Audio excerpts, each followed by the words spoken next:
बहुलवाद व्यावसायिक प्रतिनिधित्व में विश्वास करता है। बहुलवाद एक जनतंत्रमूलक विचारधारा है। तो विभिन्न कारणों से बहुलवाद राज्य का विरोध करता है, राज्य की प्रभुसत्ता का विरोध करता है। अब हम जान लेते हैं बहुलवाद के प्रमुख सिद्धांत क्या है। कुछ बिंदुओं में इनको बांटा जा सकता है। जैसा कि हमने समझ लिया है बहुलवाद वास्तव में क्या मानता है, एक समाज है और उसके अंदर अनेक संगठन है, राज्य भी उनमें केवल एक संगठन मात्र है। बहुलवाद के प्रमुख सिद्धांत इस प्रकार हैं, जो अपनी जिन बातों पे हमने चर्चा की उसी को और मजबूती के साथ रखते हैं। राज्य केवल एक समुदाय है, जैसे अन्य समुदाय है वैसे ही राज्य भी केवल एक समुदाय है। दूसरा, बहुलवादी राज्य और समाज में अंतर करते हैं। बहुलवादियों के अनुसार राज्य अलग है, समाज अलग है। समाज काफ़ी विस्तृत है जिसके अंदर सारे संगठन हैं और राज्य उसमें केवल एक संगठन मात्र है। बहुलवादी नियंत्रित राज्य सत्ता में विश्वास करते हैं। बहुलवादी आदर्शवादियों की भांति संप्रभु मानते हुए राज्य को सर्वेसर्वा नहीं बनाते। बहुलवादियों के अनुसार राज्य नियंत्रित है, उस पर अन्य समुदायों का, जनता का प्रतिबंध होना चाहिए, वो कुल मिला के सीमित रहना चाहिए। बहुलवाद के अनुसार कानून राज्य से स्वतंत्र और उच्च है। बहुलवादी लिखित कानूनों की धारणा में विश्वास करते हैं। कानून हमेशा राज्य से ऊपर होते हैं और राज्य की सत्ता और सर्वोच्च सत्ता भी लिखित कानूनों के अधीन होनी चाहिए। बहुलवादी ऐसा मानते हैं। बहुलवाद विकेंद्रीयकरण में विश्वास करता है। जहां आदर्शवादी केंद्रीयकरण में विश्वास करते हैं, संप्रभुता की धारणा मानती है कि केवल राज्य के अंदर संप्रभुता है, वहीं बहुलवादी मानते हैं कि वे केंद्रीयकरण यानी कि सत्ता या शक्ति सभी संगठनों के पास बराबर होनी चाहिए। बहुलवादी राज्य के अस्तित्व के विरोधी नहीं है। बहुलवादी कहीं भी अराजकतावादियों की भांति राज्य का विरोध नहीं करते। बहुलवादी राज्य को कमजोर बनाते हुए केवल अन्य संगठनों के समान ही मानते हैं। राज्य की शक्ति, राज्य की सत्ता कम भी नहीं करते, समानता का सिद्धांत बताते हैं कि जिस प्रकार समाज में अन्य संगठन है वैसे भी राज्य एक संगठन मात्र है।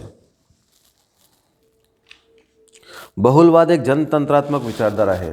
बिल्कुल सही बात है, बहुलवाद लोकतांत्रिक विचारधारा है। अन्य संगठनों, अन्य समुदायों का भी व्यक्ति के विकास में उतना ही योगदान है जितना राज्य का है। तो केवल राज्य सर्वेसर्वा होगा तो निरंकुशता या तानाशाही की संभावना बढ़ जाएगी। बहुलवाद इसका विरोध करता है। बहुलवाद व्यावसायिक प्रतिनिधित्व में विश्वास करता है।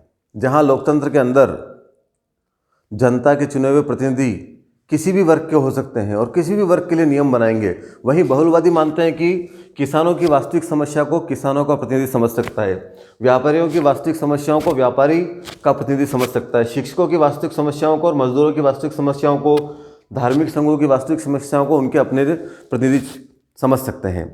तो वर्तमान लोकतंत्र में जहाँ जो चुने गए प्रतिनिधि आते हैं वो चाहे किसी भी वर्ग के हो, किसी भी वर्ग के बारे में उनको निर्णय करना हो, अपने विवेक के अनुसार निर्णय करते हैं। ये व्यवस्था वास्तव में उचित नहीं प्रतीत होती और बहुलवादी इसका विरोध करते हैं। बहुलवाद का सिद्धांत व्यावहारिक नजर आता है, आधुनिक और वर्तमान दृष्टिकोण से उचित भी प्रतीत होता है, किंतु इसमें कुछ कमियां हैं। इसकी कुछ आलोचनाओं की हम बात करेंगे। बहुलवाद की आलोचना। बहुलवाद का तार्किक निष्कर्ष अराजकता है। बहुलवाद कहीं न कहीं राज्य को कमजोर करके अराजकतावाद की स्थिति उत्पन्न कर देते हैं। राज्य जहाँ कि हम जानते हैं इन सभी संघों पर और राज्य में विशेष रूप से अशांति होने पर, गृह युद्ध होने पर या बाहरी आक्रमण से रक्षा करने के लिए बने हैं, तो उनका सर्वेसर्वा या शक्तिशाली होना आवश्यक है। राज्य की शक्ति को कम करने का मतलब कहीं न कहीं हम अराजकतावाद की तरफ आगे बढ़ रहे हैं। बहुलवाद कतिपय भ्रामक अवधारणाओं पर आधारित है। बहुलवाद कुछ मिथ्या तथ्यों पर आधारित है। यह समझना गलत है कि प्रत्येक समुदाय का कार्यक्षेत्र एक दूसरे से सर्वथा भिन्न होता है और मानवीय कार्यों को ऐसे विभागों में विभक्त किया जा सकता है कि एक दूसरे के साथ कोई संबंध नहीं हो। जितने भी समुदाय हैं सब मनुष्य पर असर डालते हैं, तो सभी सावयवी एकता के सिद्धांत में बंधे हुए हैं। यहाँ तक कि राज्य भी, व्यापारी संघ भी, धार्मिक संघ भी, शिक्षक संघ भी, सभी समुदाय एक दूसरे से गहराई से आपस में जुड़े हुए हैं। बहुलवादी इनको अलग मान लेते हैं, जो मुश्किल प्रतीत होता है। सभी समुदाय समान स्तर के नहीं हैं। एक राज्य के, एक समाज के अंदर जितने भी सामुदायिक संगठन है सभी समान नहीं होते, कुछ कमज़ोर, कुछ ताकतवर, कुछ बड़े, कुछ छोटे भी होते हैं। तो राज्य अपने आप में ताकतवर बताया जाना गलत नहीं है, बहुलवादी इस बात को नहीं समझ सकते। बहुलवाद अंतर विरोधियों से भरा है। बहुलवाद के विरुद्ध गंभीर बात यह है कि बहुलवादी विचारधारा अंतर विरोधों से भरी है। बहुलवादी सैद्धांतिक रूप से तो राज्य की शक्तियों को कम करके उसे अन्य समुदायों के साथ समानता प्रदान करते हैं, किंतु जब वे व्यवहार पर आते हैं तो ये स्वीकार करते हैं कि किसी एक संस्था को संप्रभु बनाए बिना राजनीतिक समाज की कल्पना नहीं की जा सकती। राज्य की शक्तियाँ कमज़ोर कर देंगे और चाहेंगे भी सही कि इन सबको बराबर रखने में, इन सबको कंट्रोल में रखने के लिए एक संप्रभु हो, एक सत्ता हो। तो ऐसी स्थिति में अंतर्विरोध बहुलवादियों में नजर आता है।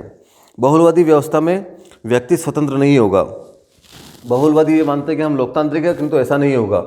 राज्य के अधीन नहीं तो किसी और संगठन या संघ के अधीन व्यक्ति हो जाएगा। बहुलवादी कुल मिला के व्यक्ति की स्वतंत्रता की बात तो करते हैं, किंतु उसे वास्तविक स्वतंत्रता नहीं प्रदान कर पाते। राज्य संघों का संघ नहीं हो सकता।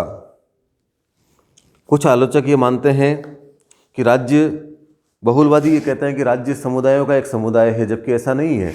राज्य समुदायों से भिन्न है। एक समाज के अंदर राज्य की स्थिति कंट्रोल पावर की अगर हम माने तो वो इस प्रकार से एक संघ नहीं हो सकता।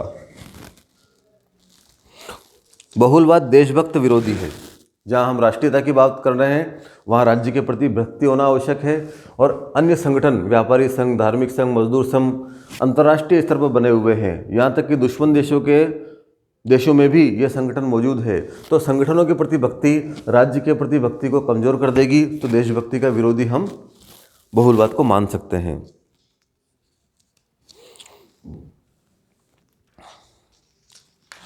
अब हम बात करते हैं बहुलवाद के महत्व की।